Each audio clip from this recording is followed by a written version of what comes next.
Hello दोस्तों, स्वागत है वीडियो में आपका। और इस वीडियो में दोस्तों हम देखने वाले हैं जो 7वीं कक्षा है उसका अतीत से वर्तमान, जिसका चैप्टर कौन है, चैप्टर 6 है, जिसका नाम है शहरी व्यापारी एवं कारीगर।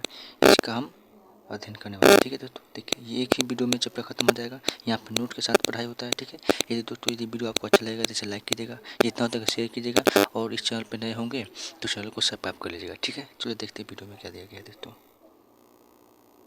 देखिए दोस्तों, यहाँ पे दिया गया है सबसे पहला टॉपिक। देखिए दोस्तों, यहाँ पे दिया गया है कि काशी, वृंदावन ये सब कहाँ पे, उत्तर प्रदेश में है। सोमनाथ कहाँ पे, गुजरात में है, तथा अजमेर राजस्थान में है। यानी कि काशी हो गया, वृंदावन हो गया, ये सब कहाँ पे, उत्तर प्रदेश में है। सोमनाथ कहाँ पे, गुजरात हो गए, गुजरात में है। ठीक है, और यहाँ पे जो है वो अजमेर कहाँ पे, राजस्थान में। ठीक है दोस्तों, अब देखिए आगे क्या दिया गया है। आगे दे दिया है कि बुरहानपुर जो है वो कपास, अहमदाबाद कपड़ा तथा कांचीपुरम जो है सूती वस्त्र, ठीक है, तथा कैम्बे जो है ये रत्न बाजार, ये सब के लिए प्रसिद्ध है। यानी कि बुरहानपुर जो है कपास के लिए प्रसिद्ध है, अहमदाबाद कपड़ा के लिए प्रसिद्ध है, कांचीपुरम सूती कपड़ा के लिए प्रसिद्ध है तथा कैम्बे जो है रत्न बाजार के लिए प्रसिद्ध है। ठीक है दोस्तों, आगे देखिए क्या दिया गया है दोस्तों। आगे दोस्तों दिया गया है कि देखिए पूर्वी तट पर स्थित बंदरगाह, यानी कि जो पूर्वी तट पर है ना, भारत के पूर्वी तट पर स्थित जो बंदरगाह है वो कौन कौन सा है। बंदरगाह जहाँ पे बड़े बड़े जहाज, यहाँ पे पानी वाला जो जहाज है तो होते हैं। ठीक है, हुगली हो गया, मोटूपल्ली हो गया, ऊपर हो गया मसूलीपट्टनम हो गया। ठीक है दोस्तों, अब आगे यहाँ पे देखिए क्या क्या गया है दोस्तों। आगे कहा गया है कि कुंजरी मोहल्ला जो है वो उसमें क्या होते थे, क्या रहते थे उसमें, सब्जी बेचने वाले उसमें रहते थे, उसमें कुंजरी मोहल्ला में। ठीक है, मोचीबाड़ा में कौन रहते थे, तो जूता बनाने वाले लोग रहते थे। ठीक है दोस्तों, अब देखिए जरगरान, ये जो है यानी कि जरगरान ये कहाँ है, इसमें सुनार का मोहल्ला है। ठीक है, तो सुनार के मोहल्ला को जरगरान कहा जाता था। मोची जो बनाता जो होता था वो जूता बनाने वाला के मोहल्ला होता था। ठीक है, मोचीबाड़ा। ठीक है, और कुंजरी मोहल्ला जो होता था सब्जी बेचने वालों को होता था। ठीक है, तो यहाँ पे देखिए कूचा रंगने वाला जो है ना, कूचा रंगने वाला, कपड़े रंगने वाले, यानी कूचा रंग रेज, यानी कूचा रंगने वाला हो गया। ठीक है, यानी कि कपड़े रंगने वाला हो गया, कूचा रंगने वाला मतलब कपड़े रंगने वाला। ठीक है, यानी कि कूचा रंग रेज, ये किसका मोहल्ला था, तो कपड़े रंगने वाला यानी कि कूचा रंगने वाला। ठीक है दोस्तों, आगे देखिए क्या कहा गया है दोस्तों।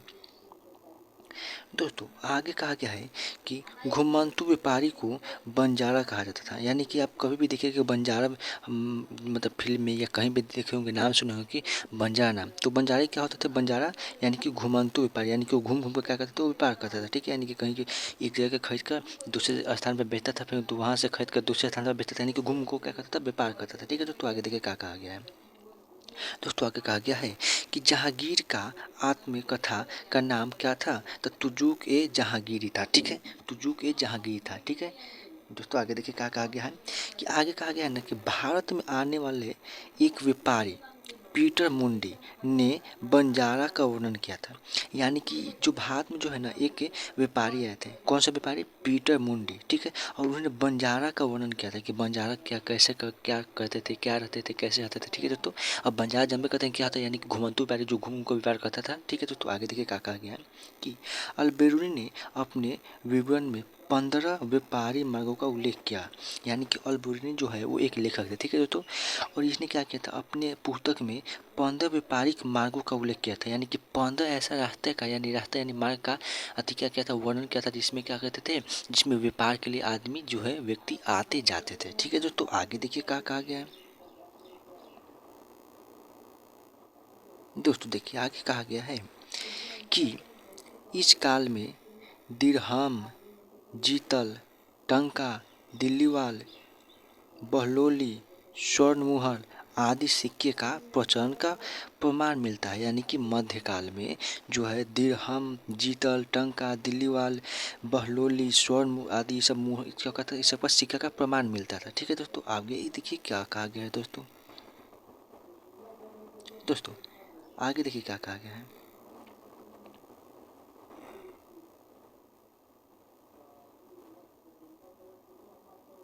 ठीक है, देखिए आगे क्या कहा गया है कि सिक्के की धातुगत शुद्धता और वजन की जांच व्यापारियों का एक वर्ग जिसे सर्राफों का काम था। यानी कि देखिए जो सिक्का होता था ना जो धातु का, उस सिक्का जो धातु से बना गया है, ठीक है, उसका शुद्ध का मतलब उस शुद्ध धातु से बना गया है कि नहीं, ये हो गया। उसका वजन कितना है, ये सब जांच कौन करता था, एक व्यापारी का ही वर्ग करता था, जिसके जो क्या कहता था, जो आपका कहलाता था, ये देखिए दोस्तों सराफो, ठीक है, सराफो कहलाता था, ठीक है दोस्तों, ये वाला सराफो कहलाता था, ठीक है, राफो कहलाता था। कौन, इसका काम क्या है आप जान चुके हैं, ठीक है दोस्तों। अब आगे देखिए क्या कहा गया है, देखिए दोस्तों आगे कहा गया है कि फ्रांसीसी यात्री जो है बर्नियर दिल्ली आया था, ठीक है दोस्तों। आगे देखिए क्या कहा गया है कि ढाका, यानी ढाका एक देश है का मलमल सारे संसार में प्रसिद्ध था, ठीक है दोस्तों। यानी कि ढाका जो है एक देश है, ठीक है, और उस देश का जो मलमल जो था ना, उस सारे संसार में यानी विश्व में प्रसिद्ध है, ठीक है दोस्तों। आगे देखिए कश्मीरी 19 साल के लिए प्रसिद्ध था। यानी कि कश्मीर जो था ना वो 19 साल के लिए प्रसिद्ध है। किस साल के लिए, 19 साल के लिए। साल यानी क्या होता है, जो उड़ा जाता है गर्मी ठंडी के दिनों में, दोस्तों हो गया। कश्मीर जो है 19 साल के लिए प्रसिद्ध था, ठीक है। अब देखिए यहाँ पे देखिए तो आगे कहा गया है कि चोल कांस्य मूर्तियाँ लुप्त मोम विधि से बनाई जाती थी दोस्तों। यानी कि जो कहा गया इसमें कि चोल कांस्य मूर्तियाँ जो है लुप्त मोम विधि से बनाई जाती थी, ठीक है दोस्तों, लुप्त मोम विधि से बनाई जाती थी, ठीक है। मूर्तियाँ जो बनाई जाती थी वो लुप्त मोम विधि से बनाई जाती थी दोस्तों, ठीक है। आगे देखिए दोस्तों क्या कहा गया है, आगे दोस्तों कहा गया है कि 1498 में पुर्तगाल के निवासी वास्को डी गामा ने कालीकट पहुंचा। अब यह दोस्तों 1498 में कालीकट में पहुंचा था कौन, पुर्तगाल के निवासी वास्को डी गामा। अब कालीकट जो कहाँ पे है दोस्तों, कालीकट यानी कलकत्ता है, ठीक है दोस्तों। आगे देखिए क्या कहा गया है कि कार्ट यानी कि पार पात्र का एक आदेश पत्र था, जो क्या था, जहाज को आने जाने का उद्देश्य था। यानी कि क्या थे, कार्टर्ज जो है जिसे क्या कहता है, पार पत्र कहा जाता था। और ये क्या था, एक आदेश पत्र था। जो जिसके पास ये आदेश पत्र होता था वो क्या करता था, वो जहाज से एक स्थान से दूसरे स्थान तक जा सकता था, अन्यथा उनको क्या कहता, उनके सामग्रियों को लूट लिया जाता था, ठीक है दोस्तों। आगे देखिए क्या कहा गया है कि हॉलैंड को डच कहा जाता था। यानी कि डच जो सुनते हैं ना नाम, वो हॉलैंड को ही कहा जाता है दोस्तों। आगे देखिए दोस्तों आगे क्या कहा गया है दोस्तों यहाँ पे आगे कहा गया है, देखिए दोस्तों क्या कहा गया है, आगे कहा गया है कि इंग्लैंड हो गया, हॉलैंड एवं फ्रांस व्यापार के लिए भारत के साथ ईस्ट इंडिया कंपनी बनाई। यानी कि जो इंग्लैंड हो गया, हॉलैंड हो गया, फ्रांस हो गया, क्या किए, ये भारत के साथ व्यापारी रिश्ता बनाने के लिए क्या कहता है, भारत के एक था जो है भारत में था, क्या क्या, ईस्ट इंडिया कंपनी बनाया था, ठीक है दोस्तों। आगे देखिए कहा क्या गया दोस्तों आगे देखिए कहा गया है कि व्यापारिक महत्व के कारण जो है ना, पट्टन से पटना शब्द का प्रयोग किया जाने लगा। यानी कि जो पटना जो है ना, इसको पहले पट्टन कहा जाता था। यानी कि पट्टन यानी जो होता है, जो एक क्या, जो बोरे होते हैं उनको बनाने वाला होता था, ठीक है, वो एक होता था उनको एक पौधा, उनके कारण उनका नाम पट्टन पड़ा था, ठीक है, पटना का नाम, ठीक है, पट्टन। और उसी नाम से उनका क्या हुआ, पटना शब्द का प्रयोग किया गया, बाद में किया गया। यानी देखिए आगे देखिए क्या कहा गया है कि मध्यकाल में पटना जो है अजीमाबाद नाम से भी जाना जाता था। यानी कि मध्यकाल जो है ना, उसमें क्या था, पटना को अजीमाबाद के नाम से जाना जाता था दोस्तों। आगे देखिए क्या कहा गया है दोस्तों आगे देखिए कहा गया है कि 1704 में औरंगजेब का पोता कौन था, तो अजीम उस शान ने क्या किया, बिहार का सूबेदार बना, ठीक है दोस्तों। और उसने क्या किया, पटना को अजीमाबाद नाम दे दिया। यानी कि औरंगजेब का पोता कौन था, अजीम उस शान। और उसने क्या किया था कि 1704 में उन्होंने क्या किया था, वो बिहार का सूबेदार बना था और उसने पटना को अजीमाबाद नाम दे दिया था, ठीक है दोस्तों। आगे देखिए क्या कहा गया है कि शेरशाह के परिवार के रहने की जगह को कौवा कैवा सॉरी दोस्तों, यहाँ पे कहा गया है कि शेरशाह के परिवार के रहने की जगह को कैवा सिकोह के नाम से जाना जाता था। कैवा सिकोह के नाम से जाना जाता था दोस्तों, ठीक है। आगे देखिए यहाँ पे जहाँ पे जो शेरशाह का परिवार रहता है उस जगह को क्या कहा जाता है, कैवा सिकोह कहा जाता है दोस्तों। आगे देखिए क्या कहा गया है दोस्तों, आगे कहा गया है कि मुख्य न्यायाधीश का निवास स्थान को सदर गली कहा जाता था। यानी कि सदर गली यानी कि जहाँ पे मुख्य न्यायाधीश निवास करते थे, ठीक है। तो आगे देखिए कहा गया है कि तांबा एवं पीतल के बर्तन बनाने वाले सैकड़ों परिवार के कारण एक मोहल्ले का नाम ठठेरी बाजार पड़ा। यानी कि क्या हुआ कि बहुत सारे तांबा पीतल ये सब के बर्तन बनाने वाला के बहुत सारे क्या करें ना परिवार क्या किए कि एक जगह पर रहने लगे। ठीक है, तो जिस जगह पर रहेंगे उसका कुछ ना कुछ नाम होगा ना, तो उस मोहल्ला का नाम क्या पड़ गया, ठठेरी बाजार पड़ गया। दोस्तों आगे देखिए क्या कहा गया है। दोस्तों देखिए आगे कहा गया है कि जिस गली में सेना के लिए तीर और कमान बनाने वाले लोग रहते थे उस गली को क्या कमान नगर की गली कहा जाता था। यानी कि पहले राजा होते थे, ठीक है, तो राजा के जो सैनिक होते थे उनके लिए जो तीर और कमान जो बनते थे ना, ठीक है, तो जो जो व्यक्ति बनाते थे वो जो जहाँ पे रहते थे ना बनाने वाला व्यक्ति उस जगह को यानी कि उस गली को क्या कमान नगर गली कहा गया। ठीक है दोस्तों आगे देखिए कहा गया है कि पान बेचने वाले का मोहल्ला पानधार क्या था, पानदारी कहलाता है। यानी कि जो पान जो बेचने वाले जो लोग रहते थे ना, जो जिस मोहल्ले में रहते थे उस मोहल्ले का नाम क्या था, पानदारी पड़ गया। ठीक है दोस्तों आगे देखिए दोस्तों क्या कहा गया है।